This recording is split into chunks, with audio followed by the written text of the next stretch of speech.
Evil Slotman here, back for another vid. Yes, hello. And I think this is just very strange. It's been over a month for me. I don't know. Might be about the same, slightly longer. We don't know. We don't have to question these things. They just happen. Yeah. Well, last time I did anything, I think I insulted French people. So I got called out on it. Which wasn't very nice. French thing. Yeah. Anyway. Rightio. What we're going to do today is going to do another, basically, joint pickups and everything. And mine are weird and wonderful things I've got from Christmas and New Year and stuff I've picked up after that. And, well... mine can be best described as a Nintendo Bonanza. Which isn't finished yet. There's more stuff on the way. Yes. But that will be covered at another time. Maybe. Who knows? So, who's first? Okay. So, Nintendo Bonanza is mainly GameCube stuff with a couple of others thrown in. But first one in the pile here is... No, that way. Yeah, Level 7 Nightfire, which you got off eBay. All of this stuff came off eBay, pretty much, if I can remember correctly. I have tested everything for once. This, I think, is the second Bond game to come out on the GameCube. I'm not sure. Fire. I didn't pick up any. Well, I think I've got one. Or no, I'm sure I went into Cash Converters and picked up two, and they couldn't find the disc for them. I'm sure that was one of them. But it's good fun what I play so far of it, but it has to be the most horrendous Pierce Brosnan impersonator. They didn't even try getting someone who sounds remotely like him. It's like he's... I don't know. It's like he's got incredibly deep voice. He's just basically putting on a posh, deep voice that doesn't sound anything like him. I'm doing a better impression of Pierce Brosnan than this guy. But I'm looking forward to it. Should be a lot of fun. Although I do have to say that so far I think Everything or Nothing is probably still the best Bond game that's not GoldenEye. That's the weird thing, because I've been watching Pierce Brosnan stuff lately, because I watched Bag of Bones. I've been watching, which he is the main character in, and he's pretty good in it. Right, I'll go up the game things first, so we're just... Because a lot of this is not... My stuff is not actually games, because I've been on a tighter budget this month, and so really... I was supposed to be, but... Yeah. Right. Okay, so the first thing I got is Sonic Generations on the 3DS. Now, if you remember back to November, when Sonic Generations came out, it was about my birthday, and my girlfriend actually got me the 360 version. As I saw, though, looking around, the 3DS version was completely different levels. They, apart from Green Hill Zone, and I think there was another, but there's a lot of different. They picked very different levels, so you actually get the whole Casino Night. And it's not just an add-on like they did on the console version. So you actually play through the whole level, and it's got one level which is very much accurate to how they were in the Mega Drive, or the original console version. They don't seem to change them up like they did with the Generations ones. They're not like just have a little bit of nostalgia and then they change it up even in the 2D ones. It's very much a carbon copy of mixing the first act and second act up. Whereas the 3D levels are actually really good, because they kind of mix things up a little bit more, and it's more like move perspective, and your playing controls are very much like Sonic Rush, which is actually a lot of fun. And I find the final boss a lot easier to defeat on the 3DS version than it is on the 360 one. That one is all kind of down to luck of you actually hitting the coins right to pick up the rings. I still always do that. It's annoying. But, yeah. It is a really good game. Right. Both of the versions, anyway. Next one up is, as I've said, in the DS comparison vid we did ages ago. Long ago. I said I was a big fan of the WarioWare games, so it was only a matter of time before I got the GameCube. WarioWare Mega Party games, where there's over 200 of the WarioWare micro games on this. Let's say I've played it to test it out, and the first thing it makes you do is pretty much play through the whole of the original GBA version before you even unlock anything new. that's GameCube only, so that will take me a while because the original GBA one is, as I said, I think it's the best one so far. Yeah. But it's also the hardest. WarioWare Touched on the DS is far easier, I think. But that doesn't mean it's not a good game. All the WarioWare games are good games, especially like the Wii one that we played with our neighbours upstairs a while ago, and that was a lot of fun as well. But it's nice to finally have the GameCube one, and I will try and track down Twisted at some point. But that's a long way away. I did play it once. I'm sure it was like a mini game where it was like Simon Says, and it came up and it had something like Simon Says do this or do this. I was drunk at the time. I can't remember a lot of it. Right. Next game is Rayman Origins on the 360. Now, this was the big game that I was really looking forward to over the Christmas period. My favourite genre is 2D platforming, and go figure, considering I grew up at a 16-bit age where they were all the rage. Everything was like 16-bit, was 2D platformers. Yeah. And so this is a real harken back to the original Rayman. Done in that kind of style of gameplay, with done up to HD graphics. It's taken the multiplayer from Super Mario Bros. Wii, and you can jump in, jump out. It's tricky already, but it's a very, very funny game, full of humour. It's going to be a lot of fun to play through that. Yeah. Next one up is another one like this was kind of more of an impulse than anything. I only paid about £4 for it, I think. Oh. Is Mario Smash Football, which is possibly the most violent football game I've ever come across. That on several occasions, just playing through the first cup, just to get used to the way it goes.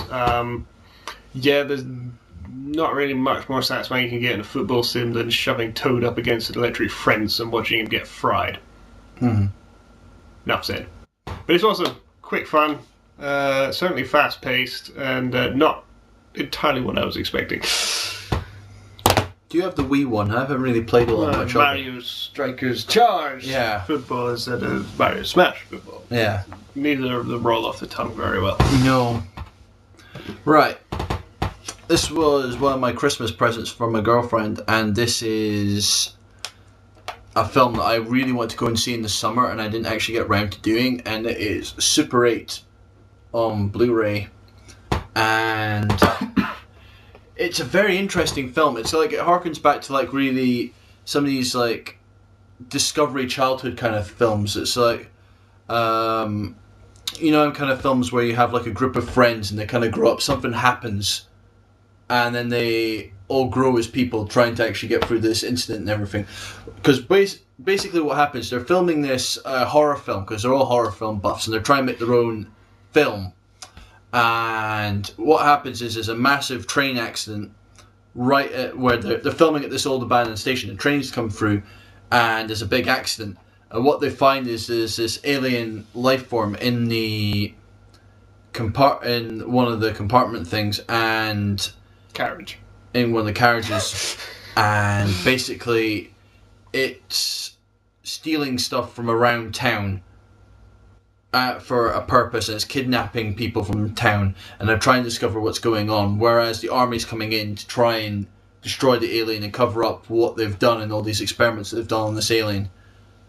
So it is a really good film, and I would generally say a lot of people should really look out for it, because it is really good. It's done by J.J. Abrams and directed. Well, that just means it's awesome anyway.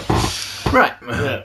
Next one was a little bit expensive, but it was kind of what it's really going for at the moment on eBay, and it is Star Fox Assault. Now, I love Star Fox, love Lila Wars, love Starwing. I don't know why they changed the names for over here, but never mind. It was a Spectrum game. Spectrum. It was a spec. I'm sure it was one of the games from that region anyway that was called. Star Fox. The point is that Star Fox Assault is the first time we actually got it proper with this Star Fox name. Played the first couple of missions, and the one thing that I really don't like about it, this early on in playing it, is that to do a barrel roll, it's just one button. You don't press L and R to go from one side to the other. You just press L, and that just feels, I don't know, slightly cheap Maybe compared to you Lilo can change Wars. the controls. I might go through and just see if I can change it, but that was immediately apparent that that's a bit off. But on the other hand, in terms of just the first level, scale is huge. Yeah. It's massive on scale, and hopefully it won't disappoint. Although Slippy still is annoying, and it's a bit sad to see Peppy reduced to the sidelines because he's too old. It's my favourite character. It's annoying. But it's Star Fox, and hopefully it'll live up to its Nintendo 64 predecessor. But that's not an easy task to do. No. Righto. Next one is actually the other half of my Christmas present from my girlfriend. This is Stephen King, 11/22/63. 9. Is it that? 63. Which is the day that Kennedy was shot, and basically I haven't read it yet, so I don't really know. But it's all something about time travel and everything. If you go back in time, Didn't Red Dwarf do that already? they did. That was really funny. Because they actually had Kennedy be the lone gunman and actually shoot himself, which was funny. But it looks really interesting. I'm a huge Stephen King fan. Like I say, I was watching Bag of Bones. I have a few of the films on DVD, but I really love the books. I love the book. I love the film. Except for the ending. The ending was disappointing. Yeah. It just felt cheap. Well, it didn't help they ran out of budget, so it was cheap, but the ending is just cheap in general. Anyway, next up is movie tie-in game. The Italian Job LA Heist. Now, I'll be honest, I hate the original film, the Michael Caine one, and I absolutely loved the remake with Donald Sutherland and Edward Norton, basically because it's the Italian Job in name only. It bears no relation to the original, apart from the fact it's British minis. Yeah. There's a British mini chase sequence in it. So I really enjoyed the film, so hopefully this will prove to be a lot of fun as well. But then again, it's a movie tie-in game, so you never can tell with that. No. Right. This is another present I got, and this is The Impossible Dead by Ian Rankin. Now, I'm a huge Rebus fan, and as they retired that character, he's created a new one, which is Edward Fox, who is basically part of the complaints. So anybody is like bent cops in all around Scotland. There's all these Scottish police forces. He'll go in and actually try to research them up and see if there actually is that there's any weight to any of these allegations or anything. And so he's hated by everyone. He has a team, and the first book that came out last year was really, really good. This is a continuation of the same character with a different case, and I'm really, really looking forward to actually reading this. Next one up is I got this actually at a game station, not eBay. Game station for $1.99. $1.99. I basically raided the last of the good GameCube games. It's now gone. Yeah, we looked. Our game station is now going back to its usual selection of really crap stuff. What was it? It was Mary-Kate and Ashley's and FIFA 2003, and that was it. Yeah, but this on the other hand is way better than those, and it's Need for Speed Underground 2, which, to be honest, you don't see very often anywhere. That's one of the last good Need for Speed games. Yeah, one of the late ones on the GameCube as well. Oh, no, not this. Yeah, 2004. No, it's actually quite early. Never mind. But, no, it is one of the better ones. I like the first one, so this is more of the same, only better. And it was a bargain at about $1.99, $2.99 max. I can't remember how much it was. I think it was $1.99. Games are only $1.99. It was like £5 for £10 or something, whatever there was. Yeah, something like that. Right. We're gonna go next thing. Now, I was given. Well, actually, we might do that first. Do that first. We'll do that first. So, I was given a free HD DVD. Woo! Which is Happy Feet. Which is a fun film. It's actually it's good. Yeah, it was. We watched it the other day, and we looked at it and thought, well, if it's got a free disc, we might as well take it. It's Happy Days. But I didn't have anything to really play it on. So what happened there is, well, I just went through and picked up the HD DVD drive for the Xbox 360. Now, I don't know how many HD DVDs I'm actually going to properly pick up, but Point is, you can now. the point is you can, and a lot of them are actually very cheap because the format's not being used. It's like you can go on Amazon now, and there's some you can find for like £2 or £3, and these are HD quality films. It's with all the special features that are put into the Blu-ray. So it's like, would you rather pay £10-12 for Blu-ray or go and actually get a HD DVD for £2 or £3? And I think, well, no contest. there's no contest in there. Plus the fact that the HD DVD drive is region free, so you can get any of the American ones or maybe some of the Japanese ones. Saying that the Japanese ones I had a look on Yes Asia and they were fairly extortionate. So they were all about 40-50 quid. Let's put it that way.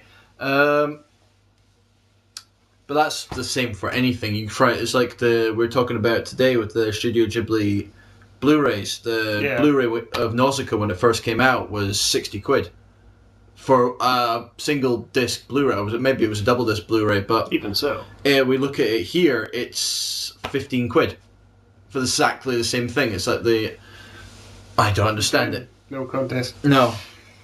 Okay. We'll do two here since we're actually gone slightly out of sync than what we were planning to do.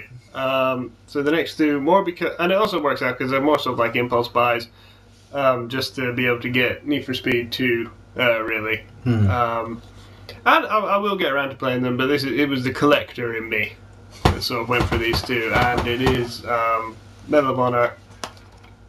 There we go, Medal of Honor Frontline and Ghost Recon 2. To be honest, I've seen Frontline around quite a bit. Before in Game Station, but as for Ghost Recon 2, no, not really seen that much of it. And I hope it will be good, and it's set in North Korea. Which these days, this is North Korea 2007. However, these days, obviously, North Korea has slightly different connotations. Yeah. But who cares? They're just starting the whole thing again with Resident Evil 6 being set partly in China. That's a rant for another day. People on their bloody high horse, and it's like, yeah. It's just like, yes, because there's no Chinese people in China. No, of course not. Heaven forbid. And hell. Right. Next thing I found, and this was an old Christmas tradition that I used to have with my grandma. Basically, for those who don't know, every week in the Sunday Post there is two comic strip section, and it has Ur Wooly on one side and the Bruins on the other side. Now, basically, Ur Wooly is very much a childhood thing. He goes around, he creates mischief. He either gets caught and he does lines, or he gets scolded, or he does stuff like that. Or his parents just wallop him. Well, in the old ones, we get that the 30s, 40s ones. His parents wallop him, nothing else. Because a lot of these things, you get like older collections as well. So you used to get all the ones. I have a collection that runs right through from the war one. So it went through from 39 to 45. And so they've ran for a very, very long time. And the Bruins is all about basically a family. They live on Gleb Street, and you have the grandpa Brun and Pa and the mum and Daphne, and there's a lot of characters, and each one usually does something stupid, and then by the end of it, everyone else takes a piss out of him. Yes. But it's still good. It's still very, very good. It's a good formula. So I found this in Asda because I never got it this year, and I got it for £2, and I thought, well, basically it highlights, they do one each year, and it's a combined volume of like 2 years worth of strips and everything. But the franchise itself is actually very popular in Scotland. You get cookbooks and you get fudge. I saw and everything. So there's like Ma Brun's fudge and everything, which I saw in. Didn't know that. I saw it in one of the shops. It was like £6. It was bloody extortionate, but I saw it. Okay, next up is two that aren't GameCube at all. Woo! What is this? The first one is N64. As I've pointed out several times, I don't really mind if things aren't boxed. Unless it's GameCube games, obviously, because having a disc game that's not boxed is just stupid. Yeah. But this was a nice opportunity, £8 for a box copy of Shadows of the Empire. Obviously, as a lot of you will know, launch title for the N64, and boy, does it show. Yeah. It shows so badly. And there's like, to the point where it throws you straight into the Battle of Hoth and gives you no on-screen instructions about what button does what. No. And it was actually quite hysterical watching me crashing into absolutely everything because I couldn't even work out how to use the tow cable. And the other one, again boxed, is actually for the Game Boy Advance, which don't see many pickups for that these days, but it is a classic that can be quite hard to come by legit. Legit, yeah, I've seen a few fakes around. There's a few fakes around, but it is Minish Cap, reputedly the hardest Zelda game. I don't know. Well, I've been told on good authority that the final boss. Okay, well, I haven't reached the final boss, so I don't know. No. Apparently, the final boss in this is the hardest boss in Zelda history. So I'm looking forward to that. I've only just started going through it. But as with any Zelda game, it's just going to take a little bit of time to work my way through it. But looking forward to it. I'll give you an update on whether I think the final boss is one of the hardest bosses in Zelda history. Right, yo. Let's actually remember that I put that over there. So this is another actual pickup, and this is the In-Betweeners movie. Now, again, this was a film I wanted to see at the time, as I did watch the series. Well, I watched the second series. I didn't watch much of the third.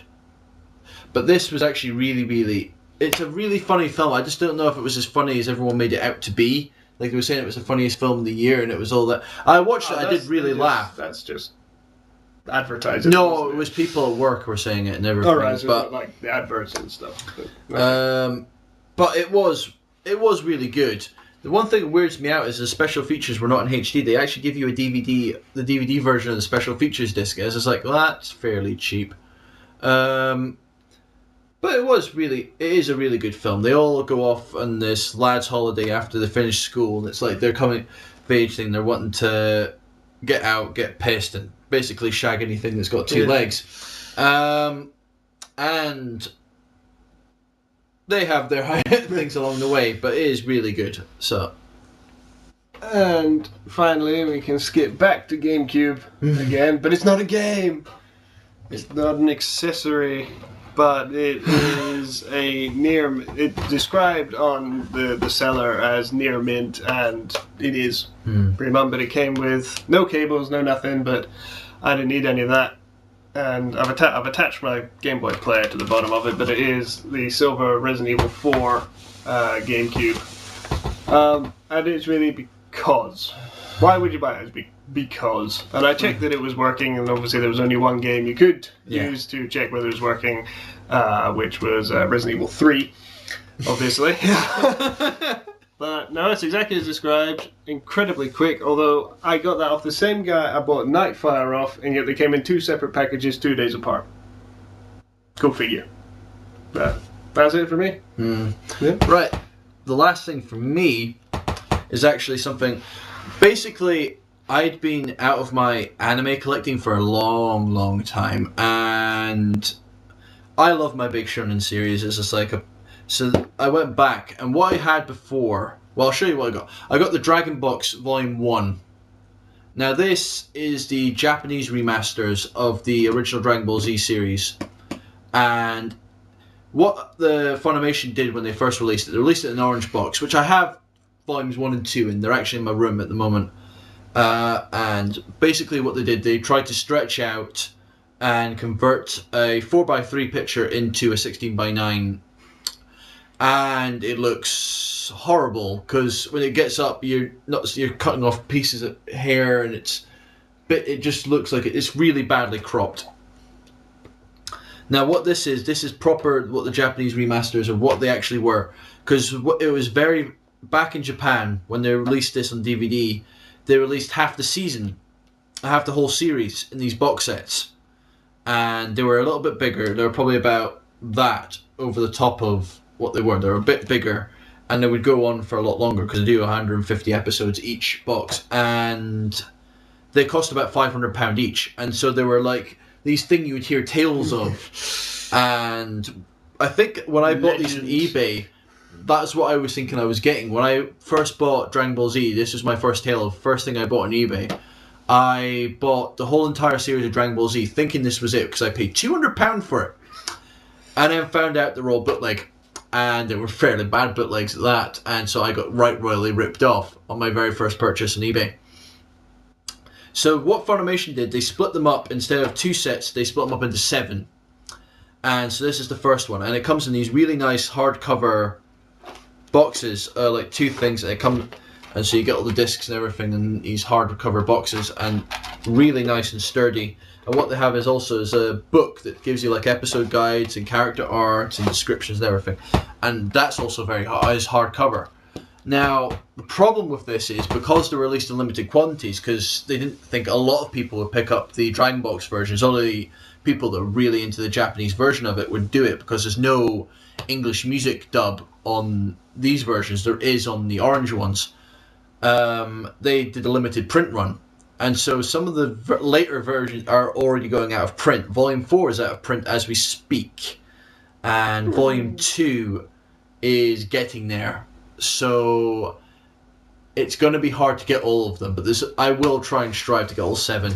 Because what I'm doing at the moment is trying to get back into my anime. So I've been watching bits of Gurren Lagann on Netflix. And I'm got another pickup of a few things from Amazon, which should be coming in the next few days to finish off a box that I bought probably 4 or 5 years ago, and I've never actually got the other disc for it. Oh yeah, I got more GameCube stuff to come from. Yeah, but I can't be bothered putting those on on another vid, so I'll just say what they're going to be. Right. Is Super Monkey Ball 2, which you don't see very often, and I got it for £8, which wasn't too bad. The other one is Metal Gear Solid Twin Snakes, which I got for £36 on auction, which was just under what I was willing to pay for it. And the final one is actually a dark blue Game Boy Advance SP with Mario Kart Super Circuit and Shrek. Which should I be here by now? No, it said by 25th, 26th. Okay. So if it's not here tomorrow, then anger. Okay. Anger. But that's it. I can't be bothered putting those on a vid, so I've said it. That's what's coming. Right. And so that is nearly half an hour. Woo! If you're still there. Good job. And basically, we're going to try and do a bit more consistent. We always say we're going to do consistent. Defender of... But Fantastic, it is actually coming. I am going to try and get the Defender of the Wii stuff. Basically, instead of doing more like regular vids, I'm going to try and put a lot more effort into one vid and try and put that up. So what I'm going to do is try and do basically, it's going to be a series called Defender of the Wii. I've spoken about it a long time ago. But what the first episode should be is just going to be like a basic overview of the Wii, and next episode is going to be it's just like games that are going to highlight why you should actually own a Wii. And so I'm going to take my time with it and try and get it as good as possible. So I'm going to have a muck around with Pinnacle. Oh, finally. Yeah. So we're going to have a little go in this. So that should be coming. That reminds me. Sneztastic. Answer my question. You know what the question is and you haven't answered it yet, and I'm going to keep pestering you until you do answer it. I gave you my answer to the question that I asked you, so give me an answer. Thank you. I said that one breath. I'm out of breath now. Oh, and what was that thing that Sneztastic was in the other day? It was like, give finger to digital distribution. Yeah. Right. Okay. It's Evil Soft Man. And Cyberlanky. And we're out.